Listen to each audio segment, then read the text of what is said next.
ለካ ጾሙም እግዚአብሔር ማሳዘናል። ከዚህ ሰውረ ምን አይነት ጾም ነው ጾማችሁት ይላል እግዚአብሔር። ምን አይነት ስብከት የሰበካችሁት፣ ምን አይነት ቅዳሴ የቀደሳችሁት፣ ምን አይነት አገልግሎት ነው ይላል ለካ እግዚአብሔር። እንደዚህ ከመባል ይሰውራል። ለምንድን ነው መጾም ያለብን? ይህንን ነግሬያችሁ አበቃለሁ።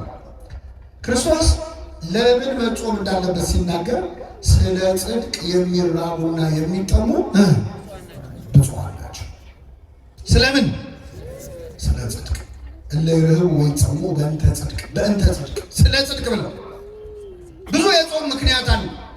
ሰው ለምን ይጾማል? አንዳንድ ሰው ለሌላ ሰው ለመታየት ብሎ ይጾማል ይላል ክርስቶስ።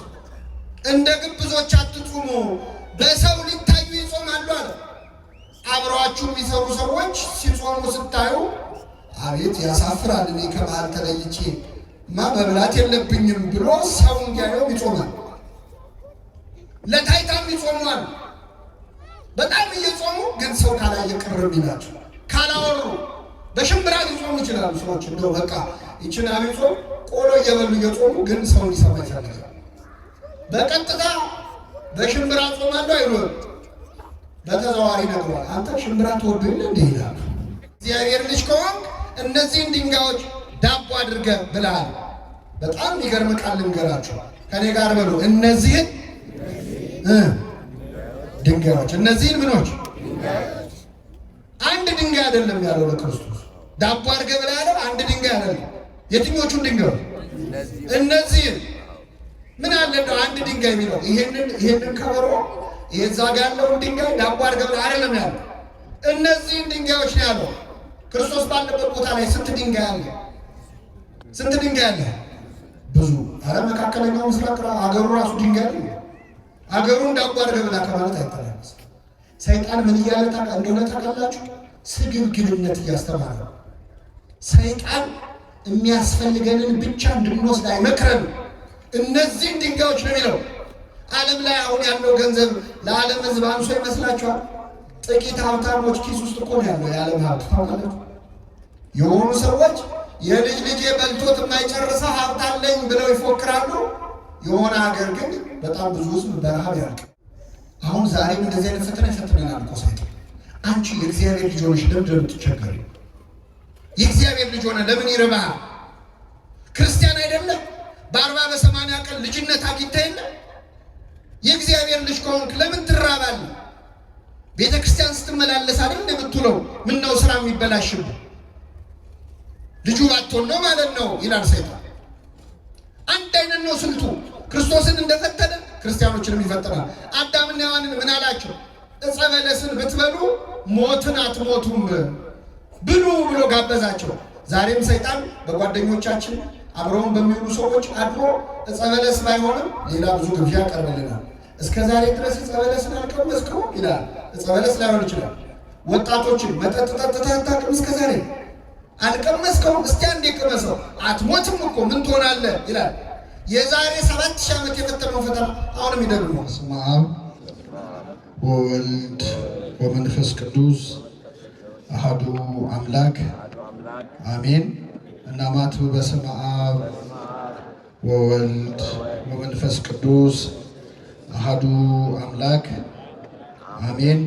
በስመ አብ ወወልድ ወመንፈስ ቅዱስ አሐዱ አምላክ አሜን።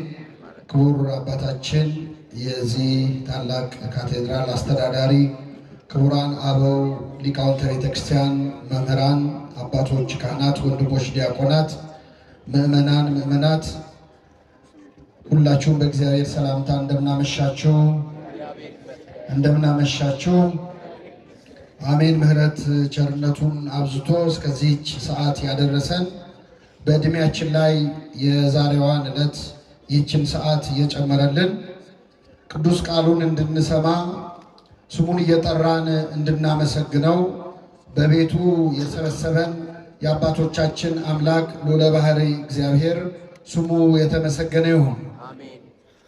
እንደ እግዚአብሔር ቅዱስ ፈቃድ በሚኖረን ቀሪ ጊዜ በማቴዎስ ወንጌል ምዕራፍ 4 ከቁጥር 4 ላይ ተጽፎ በሚገኝ ኃይለ ቃል መነሻነት የእግዚአብሔርን ቃል እንማራለን። ከዚያ ወዲያ ኢየሱስ ከዲያብሎስ ይፈተን ዘንድ መንፈስ ወደ ምድረ በዳ ወሰደው። 40 ቀንና 40 ሌሊትም ከጾመ በኋላ ተራበ። ፈታኝም ቀርቦ የእግዚአብሔር ልጅ ከሆንክ እነዚህ ድንጋዮች እንጀራ እንዲሆኑ በል አለው። እርሱም መልሶ ሰው ከእግዚአብሔር አፍ በሚወጣ ቃል ሁሉ እንጂ በእንጀራ ብቻ አይኖርም ተብሎ ተጽፏል አለው። ስለ ቃሉ የአምላካችን ስም የተመሰገነ ይሁን። እስቲ ከኔ ጋር በሉ፣ ሰው ከእግዚአብሔር አፍ በሚወጣ ቃል ሁሉ እንጂ በእንጀራ ብቻ አይኖርም። ይህንን ቃል መነሻ ርዕስ አድርገን በቀሪው አጭር የትምህርት ሰዓት እንማራለን። ለአባቶቻችን ለነቢያት፣ ለአባቶቻችን ለሐዋርያት፣ ለአባቶቻችን ለሐዋርያውያን አበው፣ ለሊቃውንት በጉባኤያቸው ተገኝቶ ምስጢሩን ጥበቡን ገልጦ ያስተማረ አምላካችን እኛንም በቸርነቱ እንዲያስተምረን፣ እንዲመክረን፣ እንዲገስጸን የእርሱ ቅዱስ ፈቃድ ይሆንልን። እንግዲህ እንደምታውቁት ምዕመናን የያዝነው ሳምንት ታላቁን አብይ ጾምን የጀመርንበት ነው። ከአብይ ጾም አስቀድሞ የመጀመሪያው ዘወረደ በመባል የሚጠራው ሳምንት ጾመ ሕርቃል በመባል የሚታወቅ ሌላ ጾም ነው የጾም ነው። ያው አባቶቻችን በዓልን ከበዓል ጾምን ከጾም አገጣጥሞ አንድ ላይ ማክበር አንድ ላይ መጾም የተለመደ ስለሆነ እንጂ የመጀመሪያው ሳምንት ጾመ ሕርቃል የሚባል ሌላ ጾም ነው። አብይ ጾም የገባው ዛሬ ነው። ከቅድስት ተብሎ ከሚጠራው እሁድ አንስቶ ከዛሬ ጀምሮ የምንጾመው መድኃኒታችን ኢየሱስ ክርስቶስ የጾመውን ታላቅ ጾም ነውና ለዚህ ያደረሰን አምላካችን ስሙ የተመሰገነ ይሁን። አብይ ጾም ተብሎ ወይም ታላቅ ጾም ተብሎ የሚጠራው ለብዙ ሰው እንደሚመስለው በጾሙ ቀን ቁጥር ርዝመት አይደለም። እርግጥ ነው 55 ቀናት ከፊት ጾመ ሕርቃልን ከኋላ ሰሙነ ሕማማትን ጨምረን ስንጾም ረጅም ቀናት የሚጾም ጾም ነው። ነገር ግን አብይ ጾምን አብይ የሚያሰኘው የዘመኑ ወይም የቀናቱ ቁጥር አይደለም። እንደዚያ ከሆነ ከአብይ ጾም የሚበልጥ በቁጥር በጣም ረጅም ሌላ ጾም የምንጾመው ጾም አለ በቤተ ክርስቲያን። ይህ ጾም ምንድነው? ጾመ ድህነት ተብሎ የሚጠራው ዘወትር ዓርብና ረቡዕ የምንጾመው ጾም። ስለዚህ አብይ ለመባል ጾመ ድህነትም በቁጥር 88 ቀን ነው የምንጾመው በዓመት ውስጥ። አብይ ጾምን አብይ ያሰኘው አብይ እግዚአብሔር ወአብይ ኃይሉ ብሎ ነቢየ እግዚአብሔር ዳዊት የዘመረለት ልዑል አምላካችን እግዚአብሔር መድኃኒታችን ኢየሱስ ክርስቶስ ራሱ የጾመው ጾም ስለሆነ ነውና ለዚህ ታላቅ ጾም ያደረሰን አምላክ ስሙ የተመሰገነ ይሁን። አብይ ጾም በጣም ገናና ጾም ነው። አብይ ጾም በጣም ትልቅ ትርጉም ያለው ጾም ነው። ከሰባቱ አጽዋማት ደግሞ የሌሎቹ አጽዋማት አክሊል፣ የሌሎቹ አጽዋማት ዘውድ ነው። መድኃኒታችን ኢየሱስ ክርስቶስ ራሱ የጾመው ራሱ የጸለየበት ራሱ ዲያብሎስን ድል የነሳበት ጾም ስለሆነ ገና ሲገባ የሚፈጥረው መንፈስ ያስታውቃል አይደል? አሁን ሰሞኑን ትንሽ አልተረጋጋችሁ? ከኔ ጋር ናችሁ? ምን ትንሽ ሰላም አላገኘንም? ከተማውም ትንሽ ጸጥ ብሏል። አብይ ጾም እንደዚህ ነው። ራሱ መድኃኒታችን ኢየሱስ ክርስቶስ የጾመው ጾም ስለሆነ ሰይጣንን የተቀጠቀጠበት የተዋረደበት ጾም ስለሆነ በራሱ መንፈሱ ገና ሲጀመር ያስታውቃል እና ይህንን ጾም በእውነት ዲያብሎስን ቀጥቅጠን ድል የምንነሳበት ጾም ያድርግልን። አምላካችን ኢየሱስ ክርስቶስ ለ40 ቀንና ለ40 ሌሊት መጾሙን ነው የማቴዎስ ወንጌል የሚናገረው። ከዚህ በኋላ ይላል ኢየሱስ ከዲያብሎስ ይፈተን ዘንድ መንፈስ ወደ ምድረ በዳ ወሰደው ይላል። ምን ወደ ምድረ በዳ ወሰደው?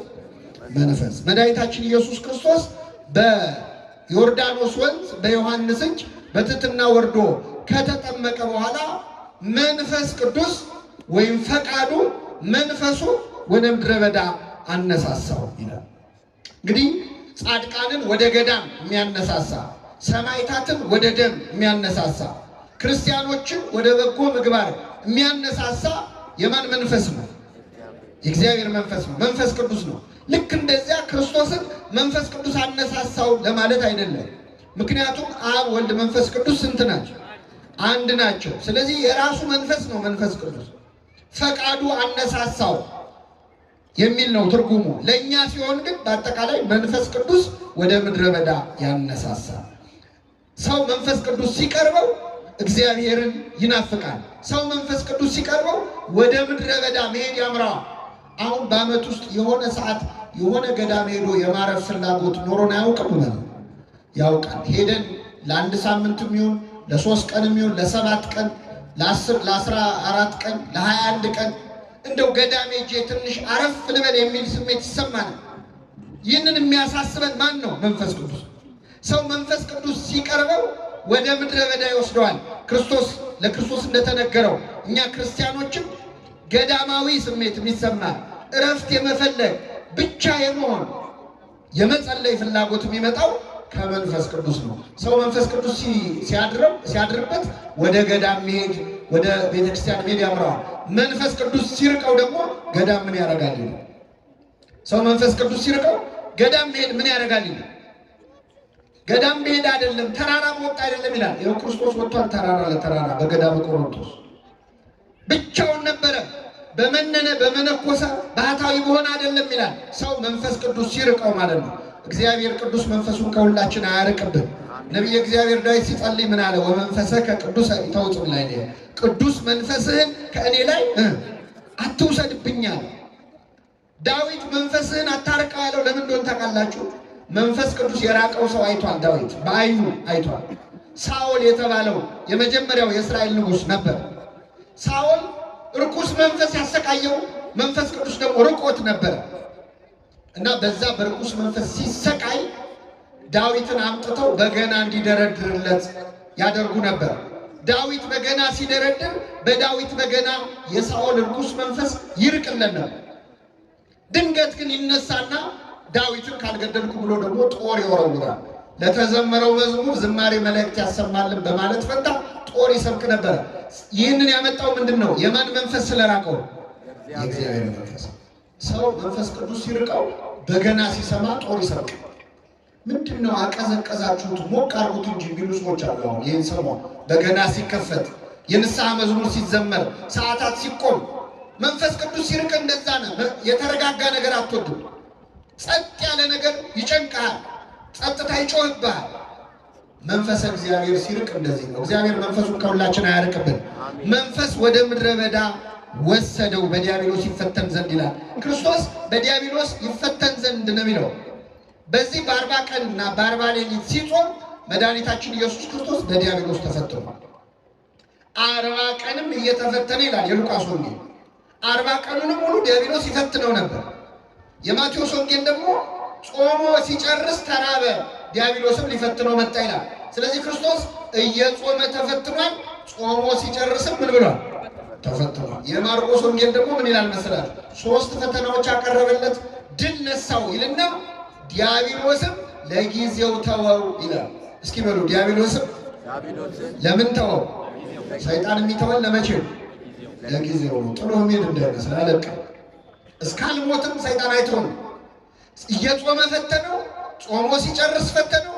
ጾሙን ድል አድርጎ ደግሞ ፈተናውን ድል ማድረግ በኋላ ፈተነው።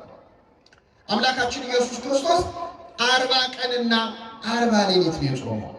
አሁን እኛ 55 ቀን ነው የምንጾመው። አንዳንድ ሰው ለምን 55 ቀን ሆነ? ክርስቶስ የጾመው 40 ቀን ነው፣ እንደሱ ከሆነ ወይ እንደሱ ነው መጾም ያለብን ይላል። የሚያደርገው ይመስል ማለት ነው። እስቲ አሁን እውነት ለመናገር 40 ቀንና 40 ሌሊት ጾሙ ብትባሉ ትችላላችሁ? 40 ቀን 40 ሌሊት ማለት እኮ እስከ 9 እየጾመ አይደለም ጌታ፣ እስከ 11 እየጾመ አይደለም። 40ውንም ቀን እህልም ውሃም በአፉ ምን አለ አልገባም። እንዴት ይቻላል? ይሄ ሰው ያለ ምግብና ያለ ውሃ መቆየት አይችልም። ከቆየ እስከ 20 ቀን እስከ 21 ቀን በጣም ታግሎ ሊቆይ ይችላል። እሱም ውሃ እየወሰደ ውሃ እየጠጣ ዲሃይድሬትድ እንዳይሆን ውሃ ከሰውነቱ አልቆ እንዳይሞት ውሃ እየጠጣ በጣም የመጨረሻ ጣራው እስከ 40 ቀን ያው ውሃ እየጠጣ ነበር። ክርስቶስ 40 ቀንና 40 ሌሊት ጾመ። እኛ እንደሱ ልንጾም ይቻላል? ትችላላችሁ? አንቺ አንድ ልጅ ይገርማቸዋል። መቼስ አዲስ ክርስቲያን ከምን ይበልጣል ነው? ከጳጳስ። አንዳንዴ ክርስትና የተጀመረ ሰው በጣም ገድል ያምራቸዋል። ሰሞኑን መጸለይ የጀመረ ሰው ባለ 53ቱን የጸሎት መጽሐፍ ጨርሶ አርጋኖን ደግሞ እንደው በቃ ምንም የጸሎት መጽሐፍ የለም ማለት ነው ይላል። የጀማመረ ሰሞን እና እንደዚህ አይነት እንደው ጀማሪ ክርስቲያን አይነት ነበርና ይሄን መቼስ ሁላችንም በእድሜያችን አድርጎን አይተነዋል። በልበል የሚል ጊዜ አለ። በቃ እስከ 12 ሰዓትም ጾመ። አሁን የታዘዘ ጾም አለ። አብይ ጾም የመጀመሪያውን ሳምንት ምን ጾመው እስከ 11 ሰዓት፣ ከዛ በኋላ ከሁለተኛው ሳምንት አንስቶ እስከ ኒቆዲሞስ እስከ 9 ሰዓት ነው ጾም። ከዛ የመጨረሻውን እስከ ምሽቱ 1 ሰዓት ነው። እነዚህን የተረፉትን ሰዓታት ቁጭ ብላችሁ ስታሰሏቸው 88 ይሆናል፣ 86። እነዚህ ሰዓታት በበዓለ ሀምሳ የማንጾማቸውን ዓርብና ረቡዕ የሚያካክሱ ናቸው። ከዛ ውጭ ግን ከአቅም በላይ መጾም፣ ከአቅም በላይ መብላት ትክክል አይደለም። እና አንዳንድ ሰው በቃ እንደዚህ የሚችል ይመስለዋል። እና አንድ ልጅ ይገርማቸዋል። ገዳም ሄደና ሱባኤ ሊይዝ በዚህ በዐቢይ ጾም ለ40 ቀን ልቆይ ነው አለ። በጣም ጥሩ በዓት ስጡኝ አለ። ተሰጠው። ምግብ ሊያስገቡለት ሲሉ አይ አስቤበት ነው የመጣሁት እምጾመው ለ40 ቀንና ለ40 ሌሊት ነው። ኧረ ተው ግድ የለም አትችለውም አለ። አይ በደንብ አስቤበታለሁ። በቃ ግድ የለም አበምኔቱ አዩትና ይሁንለት ብለው አትበላውም ግን ለማንኛውም ብለው ሽምብራ አስገቡለት በጆንያ። አይ የዛሬ 40 ቀን ያው ተሸክማችሁ ታወጡታላችሁ ችግር የለም ማለት ገባለት። ከዛ ይገርማችኋል 1-3 ቀን ይሄ ልጅ በርትቶ ሳይበላ ሳይጠጣ 3 ቀን ቆየ። ይህም ጥሩ ነው፣ ጎበዝ ነው። ከ3 ቀን በኋላ በጣም ራበው፣ አልቻለም፣ እንደምንም ዋለ። ከዛ ማታ ላይ ከበደውና እግዚአብሔር ስንት አምላክ መልሱ እንደው አንድ አምላክ መሆኑን ለማጠየቅ 1 ሽምብራ በበላ ችግር አለው? አንድ አምላክ መሆኑን ብሎ 1 ሽምብራ ነሳና ቀመሰ። ሲያስበው እግዚአብሔር አንድ ብቻ ነው፣ አንድም። ስለዚህ በስላሴ ስም አለ። በስላሴ ስም 6 ሽምብራ ማለት። ወንጌላውያን ስንት ናቸው? 4 ወንጌላውያንም ማሰብ አለብኝ አለ። እንደ ዝክር ነው 4 በል 5ቱ አዕማደ ምስጢር አለ። ከዛ 7ቱ ሊቃነ መላእክት አለ። ደግሞ ትንሽ ስትበላ ይብስብሃል አይደል? ባሰበት ደግሞ ሐዋርያት ስንት ናቸው? ይሄን ለማስታወስ ብሎ 12 ሽምብራ ቆጥሮ በላ። አልበቃውም። ካህናተ ሰማይ አለ። ካህናተ ሰማይ ስንት ናቸው? 4ቱ ካህናተ ሰማይ አለ። አልበቃውም። 36ቱ ቅዱሳት አንስት በቃ መብላት ጀመረ ማለት ነው። ወደባ 99ኙ ነገደ መላእክት መጨረሻ ሲያቅተው ምን አለ? በእልፍ አእላፋት መላእክት አለ። ምን አጨናነቀው አይደል? ምን ልላችሁ ነው? ማር ይስሐቅ የተባለ መጽሐፍ እስመኔነ በጊዜ ጽጋ ይመስለነ እንዘልቅ ጸዊ ነው። በጠገብን ጊዜ በሉስኪ መጾም የምንችል ይመስለናል። አሁን ዛሬ እራቱን ጥርቅ አድርጎ የበላ ሰው ነገ እስከ 6 ሰዓት ነው የምትጾመው ብትሉት ወይ ነገ አልበላም ይላል። ስትጠግብ የሚርባ አይመስልም። ይሄ በነገራችን ላይ በምግብ ብቻ አይደለም፣ ሹመትም ስልጣንም ያልተሾመ ሰው የተሾመን ሰው ሲያው አቤት እኔ በዛ ቦታ ብሆን ኖሮ ስንት ነገር አስተካክል ነበር። ገንዘብ የሌለው ሰው ድሃ የሆነ ሰው ገንዘብ ያለውን ሰው ሲያው አቤት እግዚአብሔር ነው ገንዘብ ለማይሆን ሰው ነው የሚሰጠው፣ ለእኔ ቢሰጠኝ ስንት ችግር እፈታበት ነበር፣ ስንት ድሃ ረዳ ነበር። በተራክ ጊዜ መጾም የምትችል ይመስልሃል የተባለው ያልተሾመ አቤት። አሁን የኢትዮጵያ እግር ኳስ እውነት ለመናገር እንደ ተመልካቹ ቢሆን ኖሮ ከዓለም አንደኛ መሆን አልነበረብንም? እንደ ተመልካቹ ቢሆን ኖሮ እንደ አስተያየት እንደምንሰጠው ቢሆን ኖሮ ግን ዋላ ቀረ ይመስለናል። እዛ ቦታ ላይ ከበሮ በሰዎች ሲያዩት ያምራል፣ ሲይዙት ምን ይላል? ያደናል። ስለዚህ 40 ቀን 40 ሌሊት መጾም ከባድ ነው። ክርስቶስ 40 ቀን 40 ሌሊት ነው የጾመው። ከሱ ቀድሞ የጾሙ አሉ ወይ? አዎ አሉ። ማ? ሙሴና ኤልያስ። ሙሴ 40 ቀን 40 ሌሊት ጾሟል። ክርስቶስስ አምላክነት አለው። ፍጹም ሰው ፍጹም አምላክ ሆኖ ነው። ሙሴ እንዴት ችሎ ጾመ? ኤልያስስ እንዴት ችሎ ጾመ ካላችሁ በጣም ይገርማል። ሙሴ 40 ቀን 40 ሌሊት የጾመው እግዚአብሔር ከእርሱ ጋር ስለነበር ነው። ከእርሱ ጋር ማን ስለነበር? እግዚአብሔር። 40 ቀን 40 ሌሊት ቁጭ ብሎ እንዳይመስላችሁ በ7ቱ መንጦላይት በ7ቱ የእሳት መጋረጃዎች መሃል እያለፈ በሞትና በሕይወት መካከል ሆኖ በተመስጦ ፍጹም ከእግዚአብሔር ጋር ተሳስሮ ነበር። የቴዎሎጂ ሰዎች ፈንዳሜንታል አታችመንት ይሉታል ወይም ስቴሪዮሲስ። ሰው ከእግዚአብሔር ጋር ፍጹም ተመስጦ ውስጥ ሲሆን ምግብ አይታወሰው። ስጋው የሙት ያህል ትሆናለች፣ ነፍሱ ብቻ ነው አክቲቭ የምትሆን። ስለዚህ ሙሴ አይታወቀውም ነበር። በሰባቱ የብርሃን መጋረጃዎች ውስጥ እያለፈ እግዚአብሔርን ያነጋግር ነበረ። 40 ቀን ሙሉ ቆየ። ሲመለስ ፊቱ እንደ ፀሐይ እያበራ ነበር። በረከቱን ያሳድር። ኤልያስ ደግሞ 40 ቀን 40 ሌሊት ጾመ። ኤልያስ እስካላችሁ ጥርግ አድርጎ በልቶ ነው። ኤልያስ ደግሞ ጥርግ አድርጎ በልቶ ነው።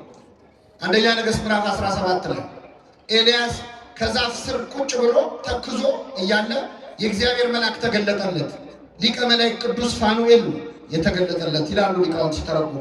እመቤታችንን የመገበው መልአክ ማለት ነው። ፋኑኤል ተገለጠለትና ከእንቅልፉ ቀሰቀሰው። ሲቀሰቅሰው ነቃ። ሲነቃ ከፊቱ ገበታ አለ፣ የሚጠጣ ወይን አለ። የምትሄድበት መንገድ ሩቅ ነውና ተነስተህ ብላ አለው።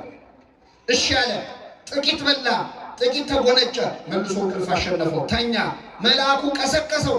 የምትሄድበት መንገድ ሩቅ ነውና ተነስተህ ብላ አለው። በዚያ ምግብ ኃይል እስከ እግዚአብሔር ተራራ ድረስ 40 ቀንና 40 ሌሊት ተጓዘ ይላል። ስለዚህ ኤልያስ 40 ቀን 40 ሌሊት የጾሙ ምን ብሎ በልቶ በደንብ ሰማያዊ ምግብ ሰማያዊ መጠጥ ነው። ለሰው አይቻልም። መድኃኒታችን ኢየሱስ ክርስቶስ 40 ቀን 40 ሌሊት ጾመ። ከጾመ በኋላ ተራበ ይላል። ባይራብ ኖሮ ለካ አምላክ ብቻ ነው ሰው አይደለም ብለው ትስብእቱን ወይም ሰው መሆኑን ሰዎች እንዳይክዱ ልክ 40 ቀን ሲሞላው በሙሴ በኤልያስ ለከት ማለት ነው አምላካችን ተራበ። እንደ ተራበ ዲያብሎስ ሊፈትነው ቀረበ። ዲያብሎስ ሊፈትነው ፈታኝም ቀርቦ ይላል የእግዚአብሔር ልጅ ከሆንክ እስኪ በሉ የእግዚአብሔር ልጅ ከሆን እነዚህ ድንጋዮች እንጀራ እንዲሆኑ በሉ። የማን ልጅ ከሆን ይኸውላችሁ ጌታችን ሲጠመቅ ማቴዎስ ወንጌል ምዕራፍ 3 ላይ ከዚህ አንድ ምዕራፍ ወደ ኋላ ስትሄዱ በዮርዳኖስ ወንዝ ላይ ሲጠመቅ እግዚአብሔር በደመና ሆኖ ተናግሮ ነበር።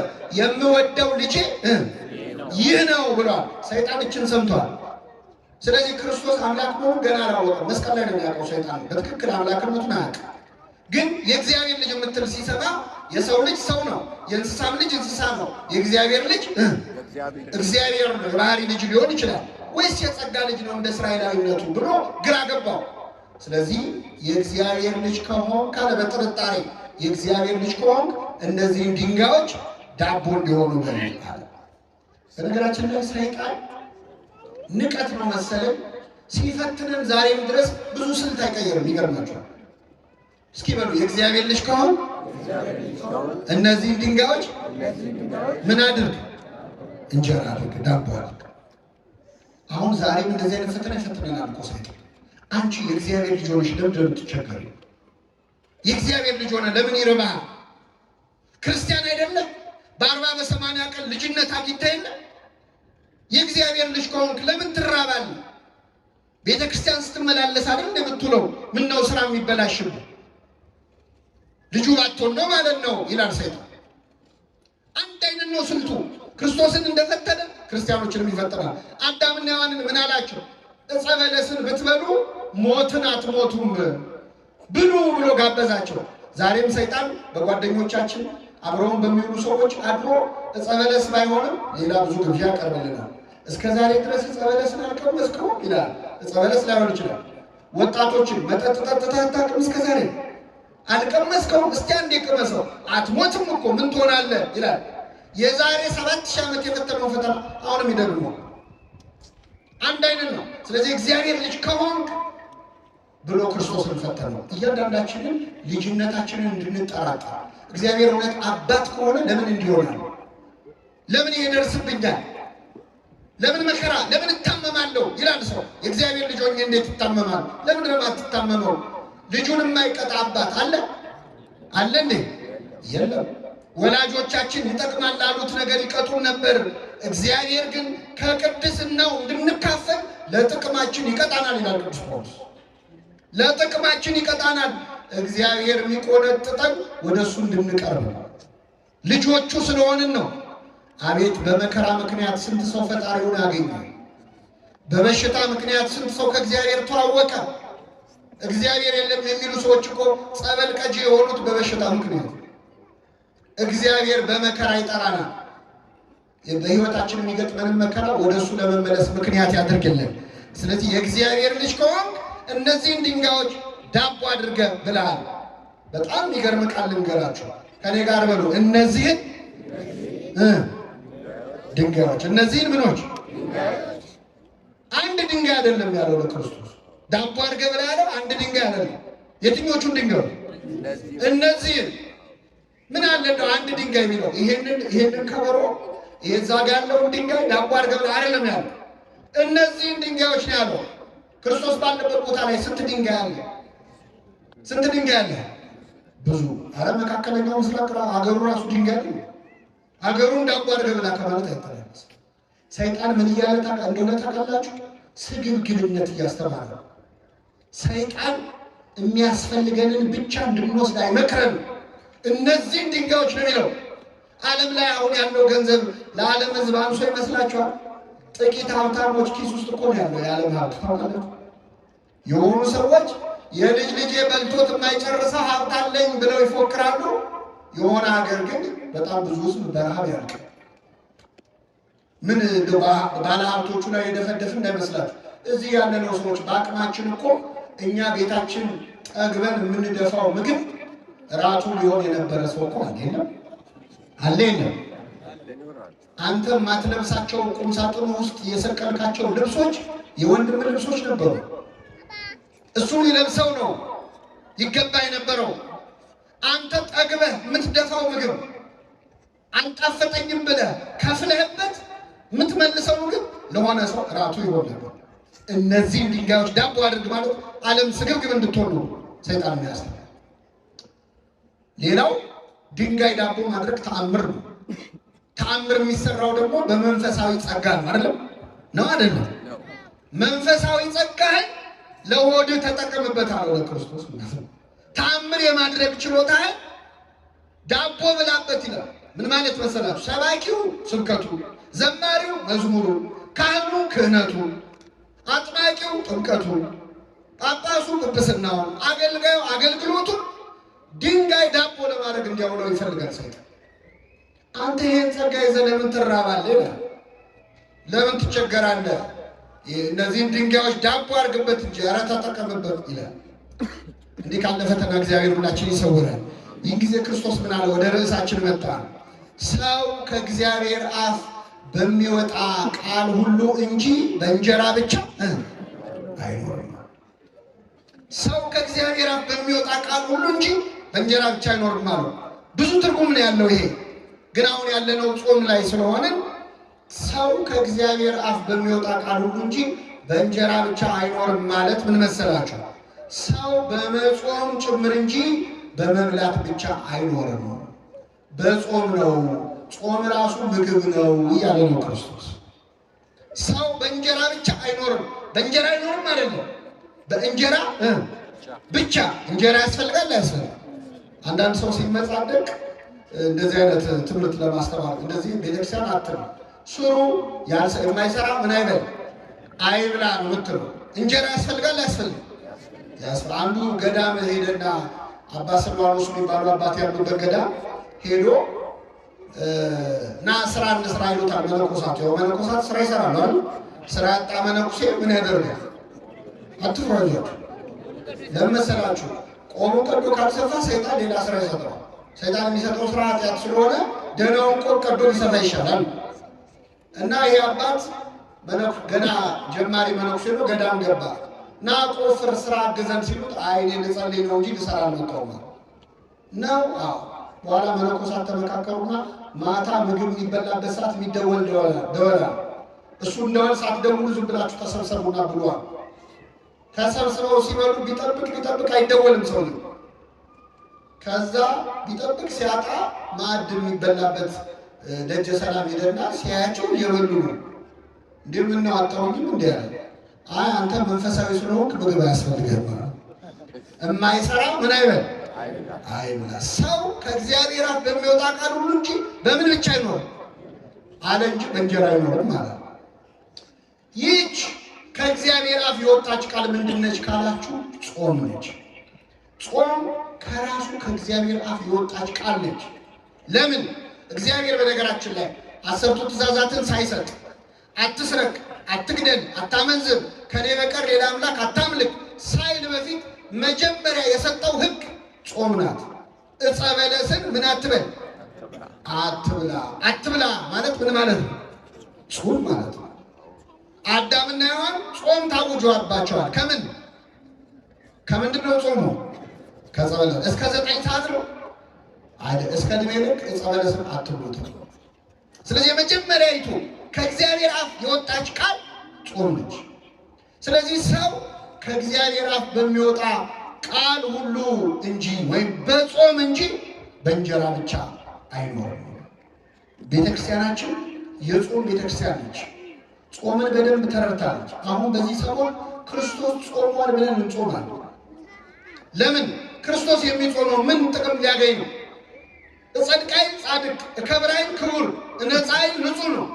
ምንም አልጎደለበትም። የጾመው ጾሙ ሊለን ነው፣ ሌላ ምክንያት የለውም። ስለዚህ የገብቷታል። ተጠመቀ ብላ በ40 እና በ80 ቀናችን ምን ትልናል? ታጠምቀናለች። ተመልከቱ። ጸልዋል፣ ስንጸልዩ ትለናለች። እንዴት እድለኞች ነን ኦርቶዶክሳዊ። ጾሟል፣ ጾሙ ትለናለች። መስቀል ተሸክሟል። የሚወደኝ ቢኖር መስቀል ተሸክሞ ምን ይበለኝ? መከራ ታገሱ ብላ ታስተምረናለች። ተሰቅሏል። እኛን ተሰቀሉ አይለንም፣ ግን የክርስቶስ የሆኑቱ ስጋን ከክፉ ምኞቱና መሻቱ ጋር ሰቀሉት ይላል። ስለዚህ ኃጢአትን ስቀሉት፣ ራሳችሁን፣ ስጋችሁን፣ ስጋዊ ምኞታችሁን መስቀል ላይ አውጡት ብላ ታስተምራለች። ሞተ ተነሳ እንደምትል እኛም ሞተን አንቀርም። ምን እንላለን? እንነሳለን። በእግርም በግብርም ነው ቤተክርስቲያናችን ክርስቶስን የምትከተለው። ለፋሲካ ብቻ አይደለም የምናመልከው፣ እኛ ሲሰቀል የምናመልከዋለን። ክርስቶስ ወደቀ ብላ ልጆቿን ይዛ ኦርቶዶክሳዊት ቤተክርስቲያን ትሰግዳለች፣ ትወድቃለች። እሱ የደም ላብ አልቦታል። ቤተክርስቲያን ልጆቿን ላብ እስኪወጣቸው እየሰገዱ እንደወደቀ እየወደቁ እንደተነሳ እየተነሱ ክርስቶስን እንዲመስሉ ታስተምራለች። ክርስቶስ መናኝ ነበር። ምድር ላይ ሀብት አልነበረው። መናኞች አሏት፣ በዱር በገደል የሚቀበዘበዙ የሚንከራተቱ ባህታውያን አሏት፣ መነኮሳት አሏት። ክርስቶስ ሙሽራ ነው። ቤተክርስቲያን ሙሽራይቱ ነች፣ እሱ ሙሽራ ነው። ስለዚህ በተክሊል በቁርባን የሚጋቡ ሙሽሮች አሏት፣ ክርስቶስን የሚመስሉ። በሁሉ ነገር ክርስቶስን መምሰል የቤተክርስቲያን ዓላማ። አሁን ሰሞኑን እንጾማለን፣ እሱ ስለ ጾም ነው እንጾም። በጣም የሚገርመው ሁሉም ባይሆኑ አንዳንድ ጎረቤቶቻችን ጌታ ጾሞልናል፣ ስለዚህ እኛ አንጾምም ይላል። ጌታ የጾመው እኛ እንዳንጾም ነው የሚለው።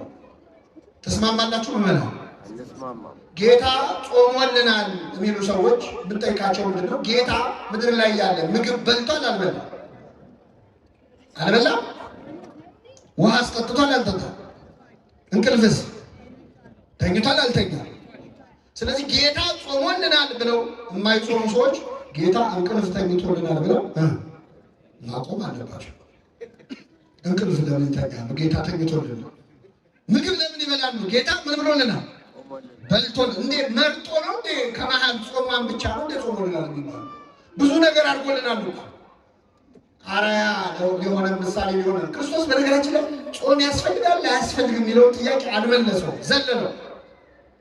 ምን እንዳለ ታውቃላችሁ? ማቴዎስ ወንጌል ምዕራፍ 6 ላይ ጾም ያስፈልጋል ወይስ አያስፈልግም የሚለውን ጥያቄ ዘለለውና ስትጾሙ አለ። ምን ስትሉ? ያው መጾማችሁ አይታወቀ። ክርስቲያን ሆናችሁ ምን ትላላችሁ? ስለዚህ ስትጾሙ እንደ ግብዞች አትሁኑ አለ።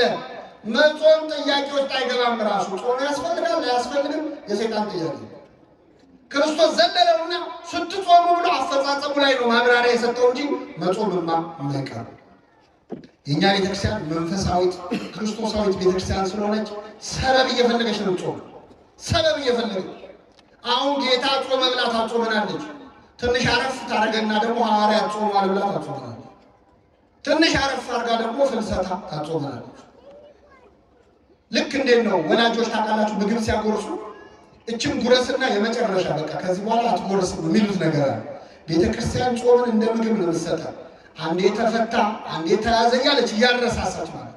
እቺ አጭር ነች፣ በቃ 3 ቀን ነው አይዞ ነነዌ ነው እቺን ብቻ ቅመስና ከዚህ በኋላ አትጾም ትላለች። ወይ 3 ቀን ነው 2 ጾም አለ። አንድ 9 ቀን 10 ቀን ካረፍኩ በኋላ ደግሞ አብይ ጾም ብላ ትመጣብሃለች። የመጨረሻ እያለች ነው። የዚች ቤተክርስቲያን ልጆች ስላደረገን ስሙ የተመሰገነ። ለመብላት አይደለም ሰበብ የምትፈልገው ለመጾም ነው ቤተክርስቲያን። በጣም የሚገርም ነገር ልንገራቸው። አንድ ሰው በበሽታ በጽኑ በሽታ ቢታመም በህመሙ ምክንያት መጾም ካልቻለ እንዳይጾም ይፈቀዳል፣ እንዲበላ። የሚገርመው ግን በስርዓተ ቤተክርስቲያን ያ ሰው ከዛ በሽታ እንደማይድን እርግጥ ከሆነና የሚሞት ከሆነ ቤተክርስቲያን በቀረው ዕድሜ እንዲጾም ይወጣል። እንዲጾም እስኪሞት ይብላ ሳይሆን እስኪሞት ምን ይበል ይጾም። ጥቅሙ ስለገባት ነው። ጾም የዋዛ ነገር እንዳይመስላችሁ። ጾምን ማር ይስሐቅ ምን ይላታል? እማ ለጸሎት የጸሎት እናት ናት ጾም። የማይጸልይ ሰው ጸሎት የሚጀምረው ሰሞኑን ነው። ቤተክርስቲያን የማይሄዱ ሰዎች ብዙ ጊዜ ቤተክርስቲያን የሚሄዱት መቼ ነው? በጾም ወቅት ነው። እማ ለጸሎት የጸሎት እናት ነች ጾም። ወእህታ ለአርምሞ ለዝምታ ደግሞ እህት ነች። ሌላ ቀን አፉ የማይዘጋ ሰው እኮ በጾም ወቅት ዝም ይላል፣ ሲርበው ጸጥ ይላል። አንደበት ይዘጋል ጾም። ወእህታ ለአርምሞ ወነቃ ለአንብብ የእንባ ምንጭ ነች ጾም። ሌላ ቀን ስትዘምር የማይመጣ እንባ፣ ሌላ ቀን ስትጸልይ የማይመጣ እንባ ሰሞኑን ልውጣ እያለ ያስቸግራል። እንባ ታፈልቃለች ጾም። ወጥንተ ኩሉ ገድል ሰናይት የመልካም ስራ ሁሉ ምንጭ ነች፣ መጀመሪያ ነች። የኃጢአት ፍትወትን ደግሞ ጸጥ ታደርጋለች። ወታጸምም ኩሎ ፍትወታ ተዘስጋ የስጋን ምኞት ሁሉ ጸጥ ታደርጋለች ጾም። በአንድ ሀገር የተፈጸመ ታሪክ ልንገራችሁ። አንዲት ሴት ባል ታገባለች እና ባሏ መርከበኛ ደግሞ ስራው ልክ እንደ አውሮፕላን ፓይለት ደርሶ መመለስ በ2 በ3 ቀን አይችልም። ስለዚህ ሄድና 6 ወር ቆይቶ ይመለሳል፣ ዓመት ቆይቶ ይመለሳል። እና ይቺ ሴት እንደዚህ ስትኖር ከቆየች በኋላ ባሏ ወደ ሩቅ ሀገር ሄደ፣ ለዓመት ማለት ሲሄድ የባሏ የቅርብ ጓደኛ የሆነ የባሏ ሚዜ የሆነ ሰው ደግሞ አብሯት እዛ ከተማ ላይ ይኖራል እና ይቀራረባል። በኋላ ይቺ ሴት በዝሙት መፈተን ትጀምራለች። ባሏ በመራቁ እሷም ደግሞ ልቧን ከፍታ ነበር፣ ሰይጣን ደግሞ አባባሰባት። ስለዚህ ይህንን የባሏን ጓደኛ ትመኘው ጀመር። እዛ መጨረሻ ላይ በሁኔታዎች የምታሳየው ምን ብትለው እሱ በጣም ከእሷ የበረታ መንፈሳዊ ሕይወት ስለነበረው አልተቀበላት። መጨረሻ ላይ አፍ አውጥታ እባክህን ፈቃዴን ፈጽምልኝ፣ እኔ በዚህ መንገድ አስብሃለሁ ብላ ለዝሙት ትጠይቀዋለች። ስትጠይቀው ይህ ሰው ያዝናል። ጓደኛው ነው፣ እሱ ደግሞ የበረታ መንፈሳዊ ሕይወት ነበረው። እንደዛ ባይሆን ኖሮ እንኳን እንዲህ ተብሎ የፈለገውን ያደርጋል። ከዛ ምን አላት? ችግር የለውም ከአንቺ ጋር ያልሽውን እንፈጽማለን፣ ግን አንድ የሚከለክለኝ ነገር አለ። እሱም እንደ ባሏ መርከበኛ ነው እና በመርከብ ጉዞ ሲሄድ የሆነ ጊዜ ማዕበል ተነሳ እና በዚያ ማዕበል ምክንያት ልሞት ስል ስለት ተሳለ እና ይህ ስለት ምንድነው? ከዚህ አደጋ ካተረፍከኝ ለ21 ቀን እጾማለሁ፣ እስከ ምሽቱ 12 ሰዓት ድረስ እጾማለሁ ብዬ ለአንድ ወር ይቅርታ እጾማለሁ ብዬ ተስይላል እና አሁን በአጋጣሚ ጾም ስለወጣ የራሴን ጾም ስለሆነ መጾም ያለብኝ አሁን ፍስግ ነው እንደምታየው። ቀጣዮቹን 1 ወራት እጾማለሁ እና ከአንቺ ጋር በጾም ወቅቲን ማድረግ ስለማንችል ከፈለግሽ አብረን እንድንፈጽም ወሩን ለ2 እንካፈለውና 15ቱን ቀን አንቺ ጾሚ፣ 15ቱን ቀን እኔ ጾማለሁ አለ። እሺ አለች። ምን ያለ ሰይጣን ምን ሳይል አይለቅም ይባላል። እሺ ብላ እስከ ምሽቱ 12 ሰዓት መጾም ጀመረች። ሳምንት እያለ 10 ቀን እያለ ቀኑ እየቀረበ ሲመጣ መጨረሻ ላይ 15 ቀን ሲሞላው ይቺ ሴት ቤቱ መታ እግሩ ስር ወድቃ ይቅር በለኝ ሐሳቤን ቀይሬያለሁ አለች። ሐሳቧን ያስቀይራ ምንድን ነው? ጾም። ወታጸምም ኩሎ ፍትወታ ተዘስጋ የስጋን ምኞት ጸጥ ታደርጋለች። አሁን ሰሞኑን ሰይጣን መድረሻ አጥቷል። በነገራችን ጨንቆታል። በአብይ ጾም እኔ ቫኬሽን የሚወጣ ይመስለኛል፣ ግምት ነው ደግሞ እንዲያለ እንዳትሉ። ለምን ከሚጾም ሰው አፍ እሳት ይተፋል። ሰይጣን አሁን ይህን ሰሞን ጨንቆታል። ሌላ ቀን የማይጾመው ሰው ራሱ ጾምበታል። ሌላ ቀን የማይጸልየው ሰው አባታችን ሆይ ይላል። ጨንቆት አልሰጭ አብይ ጾም መድረሻ ነው የሚያጣ። ችግሩ ሲፈታ አብረን እንፈታ። ችግሩ እሱ ነው። እግዚአብሔር ሲፈታ አብሮ ከመፈታት ይሰውራል። ግን እችን ሰሞን መድረሻ ያጣል። ኃይል የምናገኝበት ወቅት ነው ጾም፣ አብይ ጾም። በተለይ ደግሞ ለምክንያት ከጾማችሁ በተለይ እግዚአብሔር ከመጾማችን በላይ የጾምንበት ምክንያት ነው የበለጠ ደስ የሚል። ዝም ብሎ ከምግብ ከጥሉላት መባለት ከስጋ ከቅቤ መከልከል እሱ መጽሐፍ ቅዱስ ላይ ያለ ነው፣ እናደርገዋለን። እሱ አልከለከለንም። ቅዱስ ያሬድ ግን ዓይንም ይጾም ይላል። ምን ይጾም? አሁን ሰሞኑን ሆዳችን ይጾማል፣ ዓይናችን ይጾማል። እስቲ ስልካችን ለምን አያርፍም? ሰሞኑን ስልካችን ለምን አያርፍም? በአውራ ጣታችን ስንጠነቁለው የምናመሸው ስልክ እሱም ይረፍ፣ እኛም እንረፍ። እስቲ ባትሪውም ትንሽ ሴቪየር። ዓይን ይጹም። እማናየው ነገር አለ እንዴ? እንመርጣለን እንዴ? ዘንድሮ እድሜ የሚላለ እንዴ? ዘንድሮ የምናየውን እንኳን መርጥ። ሁሉ ነገር ደግሞ ገበያ ላይ ዓይን ይጹም፣ ክፉ ከማየት አለ። ጆሮም ደግሞ ይጹም። ድፈኑት፣ በጥጥ አይደለም። የምትመርጡትን ስሙ። እስቲ ዓይናችሁ መጽሐፍ ቅዱስ ያንብብችን ሰው።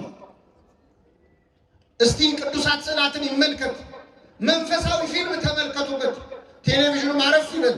ስብከት ስሙበት። እንጹም በዓይናችን በጆሮአችን። መዝሙር እንስማ እስቲ። ዘፈን የለመደ ጆሮአችን እስቲ ትንሽ ይቀደስ፣ ይፈወስ። እያንዳንዱ ሰውነት ይጹም። እንዲህ ሲሆን እግዚአብሔር ደስ ይላል። አለዚያ ግን ምን አይነት ጾም ነው የጾማችሁት ይላል እኮ ትንቢተ ኢሳይያስ ምዕራፍ 58 ላይ። እንዴት አይነት ጾም ነው የጾማችሁት? ለካ ጾሙም እግዚአብሔር ማሳዘናል። ከዚህ ሰውር ምን አይነት ጾም ነው የጾማችሁት ይላል እግዚአብሔር። ምን አይነት ስብከት የሰበካችሁት? ምን አይነት ቅዳሴ ነው የቀደሳችሁት? ምን አይነት አገልግሎት ነው ይላል ለካ እግዚአብሔር። እንደዚህ ከመባል ይሰውራል። ለምንድን ነው መጾም ያለብን? ይህንን ነግሬያችሁ አበቃለሁ። ክርስቶስ ለምን መጾም እንዳለበት ሲናገር ስለ ጽድቅ የሚራቡና የሚጠሙ ብፁዓን ናቸው። ስለምን? ስለ ጽድቅ። እለ ይርህቡ ወይጸሙ በእንተ ጽድቅ፣ በእንተ ጽድቅ፣ ስለ ጽድቅ ብለው። ብዙ የጾም ምክንያት አሉ። ሰው ለምን ይጾማል? አንዳንድ ሰው ለሌላ ሰው ለመታየት ብሎ ይጾማል ይላል ክርስቶስ። እንደ ግብዞች አትጹሙ፣ በሰው ሊታዩ ይጾማሉ አለ። አብረዋችሁ የሚሰሩ ሰዎች ሲጾሙ ስታዩ አቤት ያሳፍራል፣ እኔ ከመሃል ተለይቼ መብላት የለብኝም ብሎ ሰው እንዲያየው ይጾማል። ለታይታም ይጾማል። በጣም እየጾሙ ግን ሰው ካላየ ቅርብ ይላቸው። ካላወሩ በሽምብራ ሊጾሙ ይችላሉ ሰዎች። እንደው በቃ ይችን አብይ ጾም ቆሎ እየበሉ እየጾሙ ግን ሰው ሊሰማ ይፈልጋል። በቀጥታ በሽምብራ ጾማለሁ አይሉም። በተዘዋዋሪ ነግሯል። አንተ ሽምብራ ትወዱኝ እንዴ ይላል። በቀደም ለዚህ ለጾም ብዬ ስገዛ ይሏል። አንድምታው የምጾመው በምንድን ነው? እወቁልኝ።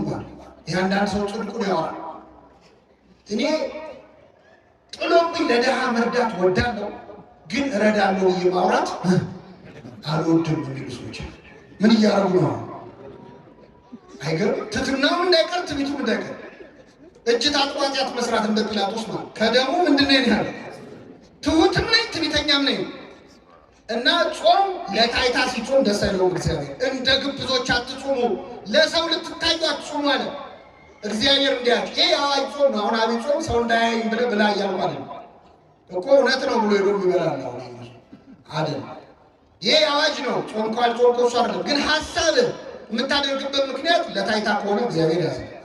አንዳንዱ የሚጾምበት ምክንያት ለቁጠባ የሚጾም ነው። አሁን አንዳንድ ሰው አብይ ጾም ሲመጣ በቃ የቁርስ ወጪን ዘጋውላል፣ ምሳም የለም። እንዲህ አይነቱ ሰው በምሳው የከበረ ይሉታል አባቶቻችን። በምኑ የከበረ? በቃ አብይ ጾም መጣ ወጪ ቀነስኩ አይደለም። የምትበላው ለድሃ ስትሰጥ ነው ጾም ነው። እንደዛ ሲሆን ነው ደስ የሚለው እግዚአብሔር። እህቶቻችን ይቅርታ አድርጉልኝ፣ በርካታ እህቶቻችን ለተክለ ሰውነታቸው ማማር ብለው ጾማሉ። አይጾሙ አንጀታቸው እስኪጣበቅ ውሃ ብቻ እየጠጡ ለውበት ማለት ነው። ሲያጌጡ መላሎት ይባላል። ለውበት ብለው አንጀታቸው ይሄ የጽድቅ አይደለም፣ ዳይት ነው እንጂ ፋስቲንግ አይባልም። ይሄ ጾም አይደለም፣ እግዚአብሔር አይከብርበት። ምን ሲሆን ነው እግዚአብሔር ደስ የሚለው? ስለ ጽድቅ ስንጾም፣ እግዚአብሔርን ሽተን ስንጾም፣ ይቅርታውን ምሕረቱን ሽተን ስንጾም፣ ይህንን ጾም የይቅርታ ያድርገን። እስቲ አሁን ለምንድን ነው የምትጾሙት? በዚህ ጾም የትኛውን ችግር ልትፈቱ ነው? ምንድነው አሁን በዚህ ጾም የምታስተካክሉ? ጾም ሲገባ በነገራችን ላይ በአጀንዳ ነው መጾም ያለባችሁ። በዚህ ጾም ይሄን ጉዳይ ጨርሳለሁ ብላችሁ ጾሙ። መጽሐፍ ቅዱስ ላይ የተጾሙ አጽዋማት በሙሉ አጀንዳ አላቸው። ክርስቶስ የጾመው ለአርአያ ነው፣ ለእኛ ምሳሌ ሊተው ነው፣ ዲያብሎስን ድል ሊነሳ ነው፣ ፈጽሞ ነው። ነቢያት ጾመዋል፣ ውረድ ተወለድ ሊሉት ነው፣ ወረደ ተወለደ፣ አጀንዳ ነው። እና አስቴር ጾመዋል፣ የነነዌ ሰዎች ጾመዋል፣ ምሕረት ፈልገው ነው፣ አግኝተዋል። በአጀንዳ ነው የሚጾሙ። ገንዘብ አልበረክት ያላቸው ሰዎች የጾሙ አሉ መጽሐፍ ቅዱስ ላይ። እስቲ ገንዘቤን አበርክተው ተብሎ ይጾሙ። አንዳንዴ ደሞዛችሁ የት እንደገባ ግራ ይገባችሁ። ብር እጃችሁ ላይ ብትን ይላል። ሰው ምን አድርጎብኝ ነው? አዙረውብኝ ነው፣ አስደግመውብኝ ነው። ጾም ዝም ብሎ ያስተካክላል። የትኛውንም ድግምት የትኛውንም መተት ጾምና ጸሎት ድል ሊነሳው ይችላል። ይችላል። አትጨነቁ። የማይፈታ ችግር የሚፈታው በጾም። ይህን እኛ አይደለም ያለ። በዚህ በማቴዎስ ወንጌል ምዕራፍ 17 ላይ አንድ ታሪክ ተጽፏል። ብዙ ጊዜ ማቴዎስ 17 ሲባል እኛ የምናስታውሰው ጌታችን 3 ደቀ መዛሙርቱን ይዞ ወደ ረጅም ተራራ ወጣ ይላል። ጴጥሮስ ዮሐንስንና ያዕቆብን ታቦር ተራራ ላይ ፊቱ እንደ ብርሃን እንደ ፀሐይ በራ፣ ልብሱ እንደ በረዶ ነጭ ሆነ። ይህን ታሪክ እናውቃለን። ጌታ ወደ ተራራ የወጣው 3 ሐዋርያት ይዞ ነው።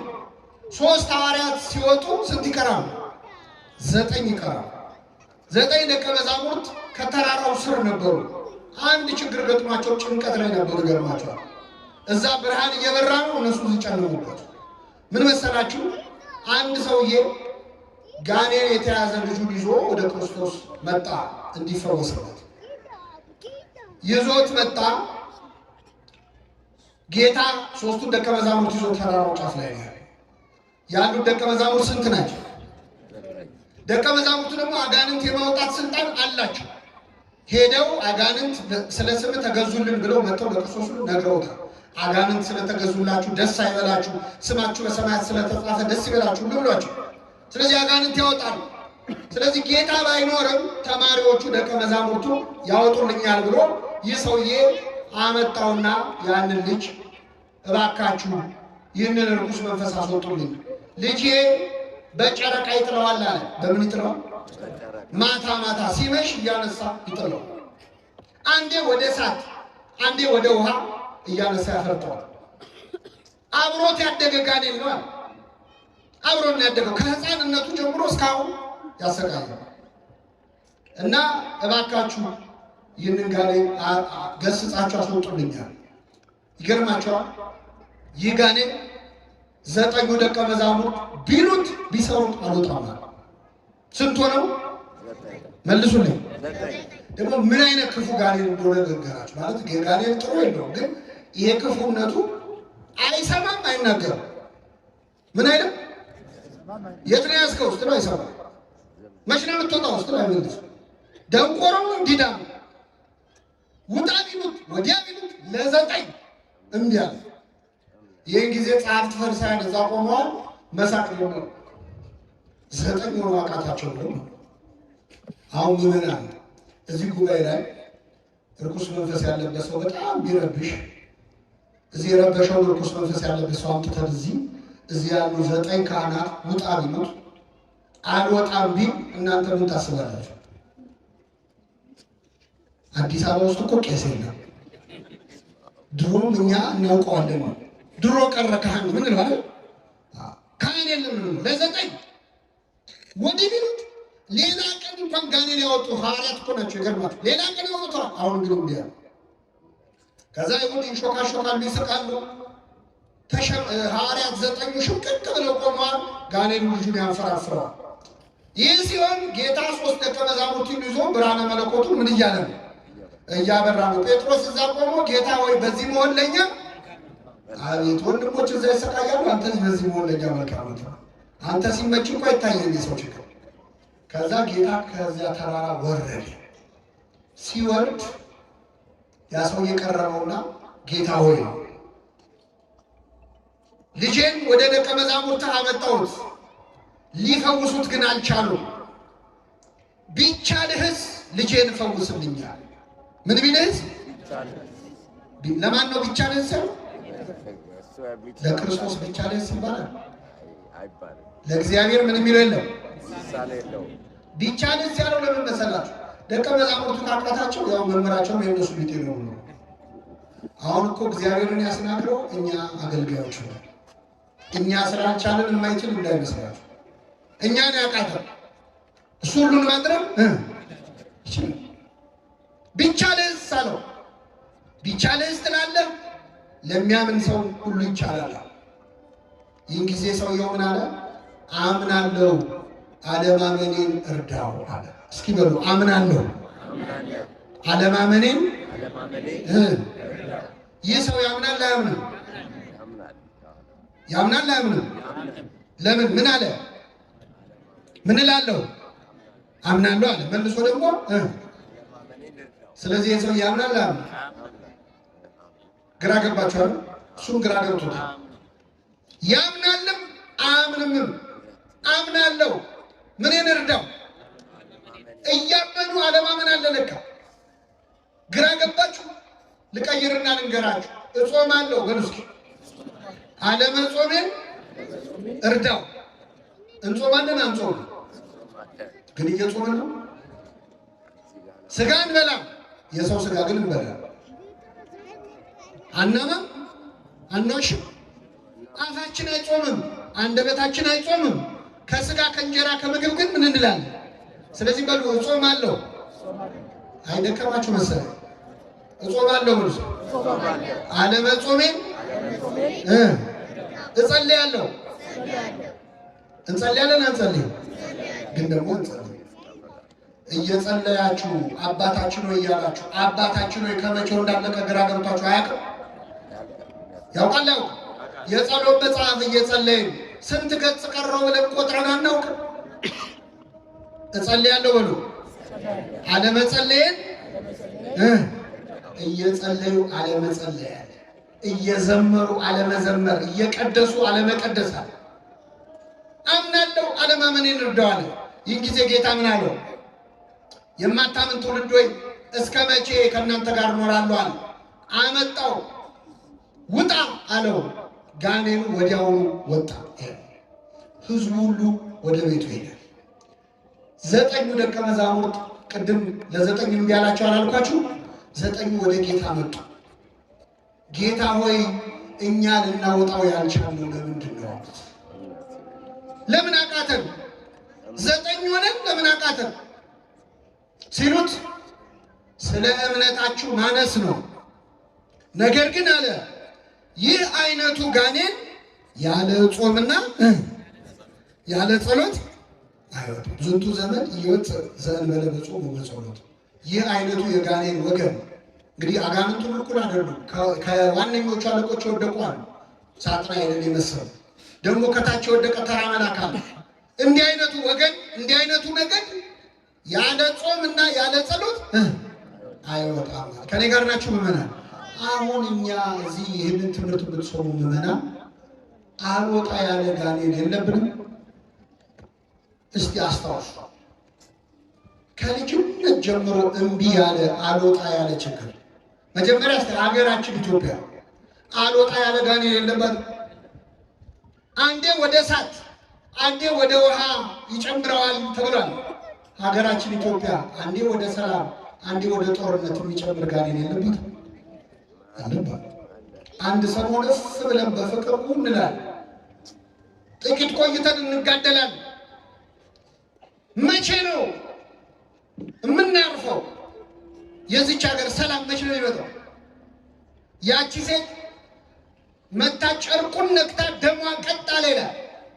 ደሟ የፈሰሰው ለስንት ዓመት ነበር? አቤት! የኢትዮጵያ ደም ለስንት ዓመት ፈሰሰ? መች ነው የሚቆመው የኢትዮጵያ ደም? እንደው ከኛ መሃል የጌታን ጨርቅ የሚነካ ሰው ጠፋ? የሚጋፋ አይደለም፣ ብዙ ሰዎች ተጋፍተዋል።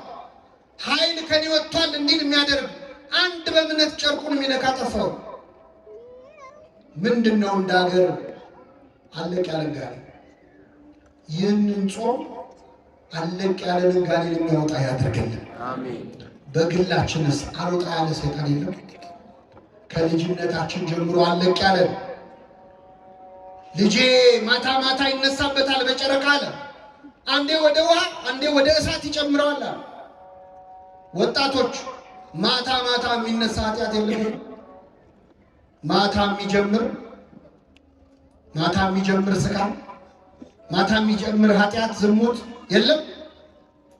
አንዴ ወደ ውሃ አንዴ ወደ እሳት ይጨምረዋል። አንዴ ወደ መዝሙር አንዴ ወደ ዘፈን የሚጨምረን የለም? አንዴ መስቀለኛ አጣፍተን ታቦት እናጅባለን። ማታውኑ በጨረቃ ይጥለናል እሳት ውስጥ ኃጢአት ውስጥ። አስቸገር ነው እኮ ለእግዚአብሔር። ለብ ባለበት ወይ አልካድን ወይ አላመንን። በራድ ወይም ትኩስ ብትሆን መልካም ነበር። እንዲያው ለብ ስላልክ ከአፌ ልተፋ ነው። እግዚአብሔር እኮ አፉ ላይ ይዞን ተጨነቀ። እንዳይተፋን ፈጥሮናል። እንዳይወጣን ለብ ያለ ክርስትናችን ለብ ያለ ነው። ወይ አልካድንም ወይ አላመንም። በጨረቃ የሚጥለን ነገር የለም። አልወጣ ያለ አመል ምንድን ነው? ማታ ማታ የሚነሳብን ምንድን ነው? እንዳትደክሙ ይህ አይነቱ ጋኔን ያለ ጾምና ያለ ጸሎት አይወጣም። አሁን ያለንበትን ጾም ሁላችንም በጾም ያለብን የሆነ ችግር ለመፍታት ነው። አምላካችን ይህንን ታላቅ ጾም ኃይለ አጋንንትን ድል የምንነሳበት ከኛ ሊርቅ ያልቻለው ዝተን አለቀን ያለ ሱስ፣ አለቀን ያለ ኃጢአት፣ አለቀን ያለ ልማድ የምንላቀቅበት ጾም ያድርግልን። የሰማነውን በልቡናችን ያሳድርብን።